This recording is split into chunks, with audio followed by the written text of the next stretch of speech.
Welcome to our Rebel Rising weekly session. I am so glad you're here. Today, we're talking about psychological defense and what it actually is. Psychological defense is about learning how to contain your emotional energy while you're rebuilding, instead of leaking it everywhere and then wondering why you're exhausted. Most people think what drains them is what they're doing, but in reality, what drains them is how much they're reacting. One comment, text, interaction, and suddenly your whole nervous system is hijacked. So this week, our video coincides with our weekly challenge, which is not about thinking differently or processing more. So I'm going to give you 4 very specific things to practice in real life, and each one of them is going to tell you exactly what it looks like so you can apply it in this week. The first practice is fewer words. This is usually where people, especially as women, realize how much energy that we're burning without even noticing it. So fewer words means you're going to stop narrating your choices and over contextualizing them. Sometimes we feel like we have to over explain why we're doing the things that we are. Instead, we're going to stop filling silence because it feels uncomfortable. A lot of us were conditioned to explain ourselves as a way to stay safe, to be understood, to keep the peace. So when you intentionally use fewer words, your body may resist. You might feel rude. It might feel unfinished. You might feel like you're being misunderstood, but the discomfort is part of the work. It's understanding that sometimes less explanation is actually going to do more for you. And this week, I want you to notice how often you add extra sentences that don't actually change the outcome of the conversation. Notice how often you keep talking after the point has already been made. If the sentence can end, let it end. Fewer words isn't about shutting down. It's about staying regulated. The second practice is no explaining yourself, which I sort of touched on in the first one. Psychological defense really shows up when you explain yourself less. It feels mature and responsible.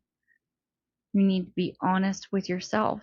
How often has explaining yourself actually led to respect?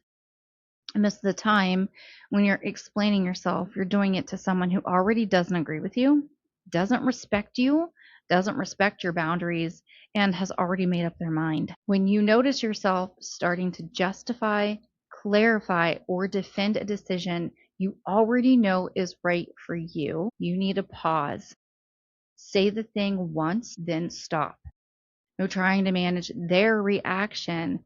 You're not responsible for making other people comfortable with your boundaries. The third practice is noticing where your energy leaks. Pay attention to what interactions leave you feeling with that tightness in your chest, that heaviness. We can often replay as those conversations afterward.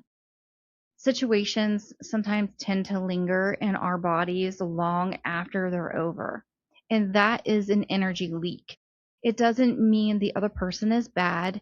It means there is a dynamic there that costs you more than it gives. And right now, especially if you're rebuilding, your job is not to resolve everything. Your job is to notice where your emotional energy is being donated without your consent. You can't protect your peace if you don't know where it's being drained. So pay very close attention to that. The fourth practice, pausing before responding. This one is such a big one. Most of us respond automatically, especially when we feel challenged, misunderstood, or poked. So I want you this week to create space. You don't need to respond right away. You don't need to match their tone. You don't need to rush to clarify or correct. Before you respond, ask yourself one simple question. Does this person deserve access to my peace? If the answer is no, your response changes. It could be shorter, it might be neutral, it might be delayed, or maybe nothing at all.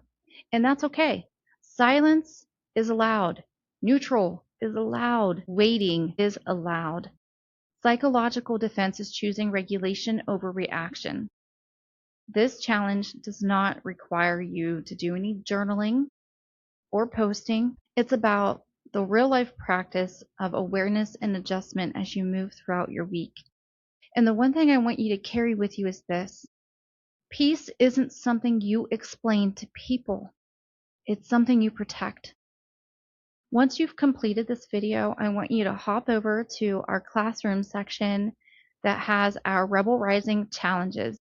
This week and every week going forward, after you watch this video, I am going to have a worksheet. Well, I don't even want to call it a worksheet, but it is a sheet that's going to help you hold yourself accountable to this new practice. Anytime that we're learning something new, we have to practice it. It takes 30 days to create a new habit. So while I might be saying to use it this week, you really need to apply it every day for the next 30 days to see a real change. See you in the next Rebel Rising weekly session.